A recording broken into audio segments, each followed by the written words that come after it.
Fala, meu povo, vamos para mais uma aula aí de Direito Constitucional. SD Matheus Nascimento, professor de Direito Constitucional, e vou entregar para você aqui um pouquinho a respeito dessa matéria que é muito importante. Já está na reta final, faltam alguns dias aí para sua prova.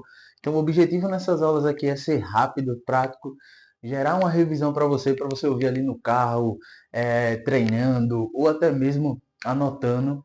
Mas o objetivo aqui é entregar o bizu do que você precisa para levar lá para sua prova e tem que saber, tem que ir com isso aí na sua cabeça, beleza? O seu edital ele divide direito constitucional em três tópicos. O primeiro tópico aqui é o tópico de direitos e garantias fundamentais. Dentro desse tópico, a gente tem alguns artigos. E o principal aqui para sua prova, e você tem que conhecer ele, e essas aulas que a gente vai entregar aqui para vocês no YouTube, essa e outras que já estão aqui no card para você poder assistir, a gente vai falar de início do artigo 5º.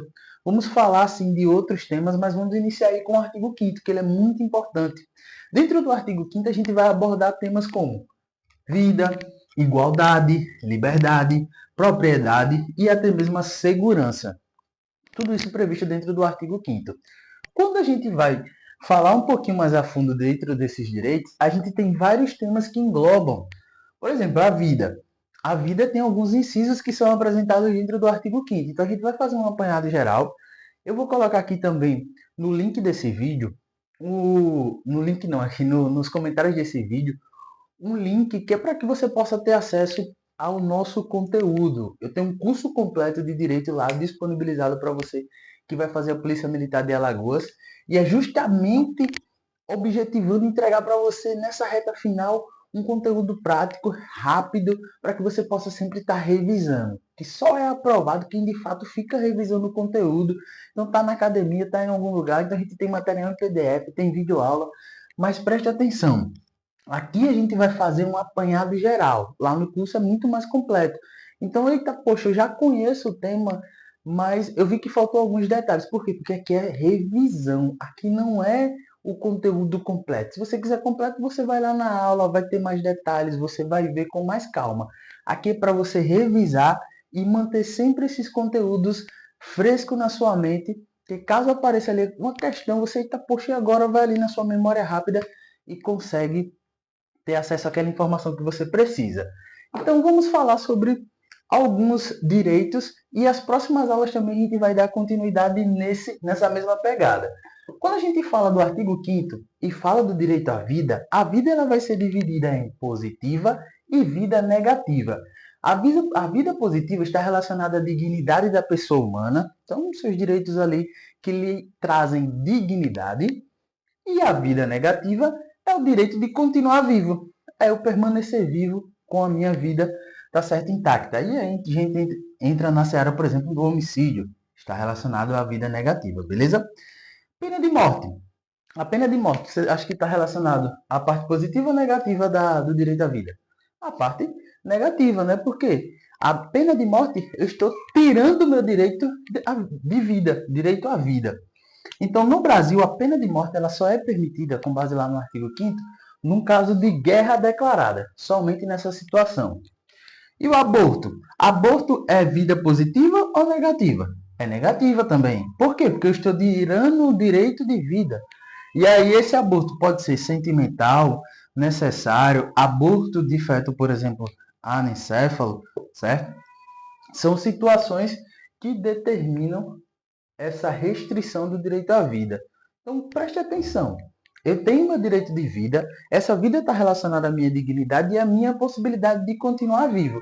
E a Constituição apresenta ali no seu artigo 5º algumas situações que venham de fato favorecer para que eu possa manter a minha dignidade e para que eu possa manter a minha vida. São direitos ali que a gente conhece como direitos e garantias fundamentais.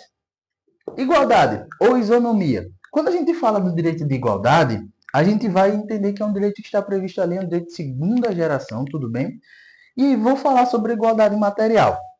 A igualdade material, a gente tem o primeiro entendimento que a igualdade ela é dividida em formal e igualdade material. A igualdade material ela vai falar sobre ações discriminatórias positivas. O que é isso? São ações que o Estado implementou por meio de leis, decretos, com o objetivo de igualar um determinado público que por muito tempo sofreu algum tipo de discriminação ou preconceito ou desigualdade. E aí a gente tem, por exemplo, Lei Maria da Penha. Certo? Por muitos tempos, muitos anos aí, as mulheres foram vítimas de violência doméstica. Daí a gente vai ter uma Lei Maria da Penha para igualar esse direito da mulher e responsabilizar esse autor de um crime relacionado ali a essa violência. Cotas raciais. Um público que por muito tempo ficou desfavorecido, certo? Foi esquecido, foi abandonado e não teve o mesmo acesso. Então, precisa de uma ação do Estado, uma ação positiva do Estado, certo? Para acabar com essa discriminação. Então, quando a gente fala em igualdade, são ações, e principalmente a igualdade material, são ações que são apresentadas pelo Estado com o objetivo de trazer, certo? Ou quebrar uma certa desigualdade que existia anteriormente. Liberdade. Quando a gente fala do direito de liberdade, a gente vai falar que para o particular, a liberdade do particular e a liberdade do poder público é diferente. A liberdade do particular ela é mais ampla. Ele pode fazer, certo? O que ele quiser fazer, desde que aquilo não esteja proibido em lei, tudo bem? Então, dentro do artigo 5º da Constituição, a gente vai ter alguns incisos que vai falar sobre essa questão de liberdade.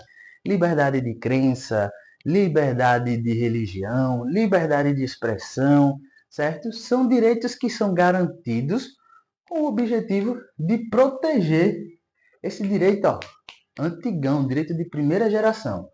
Tudo bem? Então, dentro da liberdade de manifestação de pensamento, que é preciso que você conheça, é uma exteriorização de ideias. Então, a liberdade de manifestação de pensamento, ela pode ser escrita, pode ser oral, porque às vezes o cara está ali digitando e isso aqui não, não, tudo bem? E o que eu preciso saber disso aqui? É vedado o anonimato. Eu posso expressar os meus pensamentos, certo? De forma escrita ou de forma oral, porém será vedado o anonimato. Esse anonimato não pode existir. Não posso me esconder. Só que tem uma observação que é importante que está prevista lá dentro do artigo 5º, que é o jornalista. O jornalista, ele possui ali, ó, a garantia do sigilo da fonte. Certo? Então, ao jornalista é garantido esse sigilo da fonte. Ele não precisa dizer de onde foi que ele pegou aquela informação. A responsabilidade vai ficar sobre ele. Tudo bem? Outra questão a respeito do direito de liberdade é a liberdade de locomoção. É o direito de ir, de vir, de permanecer em tempo de paz. Então, essa liberdade de locomoção que está prevista ali é uma liberdade que está relacionada a um tempo de paz. Se estiver acontecendo alguma guerra, alguma situação, estado de pode haver suspensão ou restrição, mas em tempo de paz é garantido o seu direito de ir, de vir e permanecer. Só que existe uma situação de restrição nesse direito, mesmo em tempo de paz, que é num caso de flagrante delito. Você foi preso em casos de flagrante delito.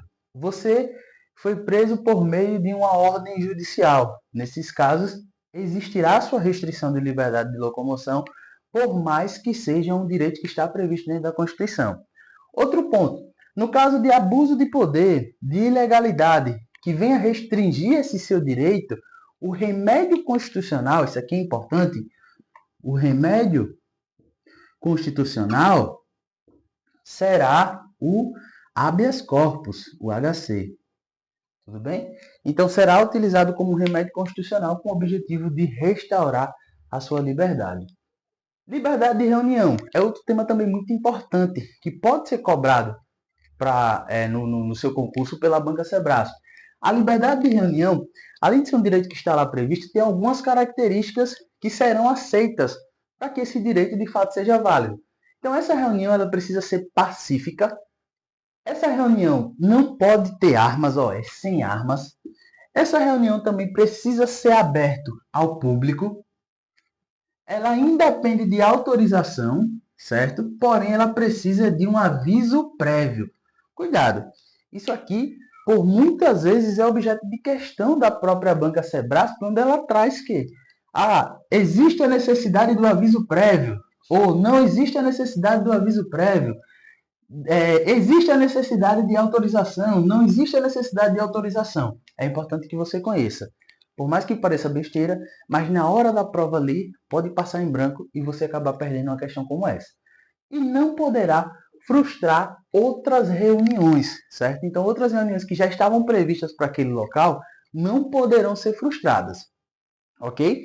Então, essa é a primeira aula, onde a gente abordou a parte do artigo 5º da Constituição, e dentro do artigo 5º a gente falou sobre um pouquinho sobre vida, sobre igualdade, sobre liberdade, e nessas próximas aulas a gente vai dar continuidade falando sobre propriedade, sobre segurança, e também vamos fazer questões para que você possa massificar o que você pegou na teoria e ver como é que a banca de fato cobra na sua prova. Como você vai aplicar essa teoria de fato na sua questão. Beleza? Te aguardo já na próxima aula.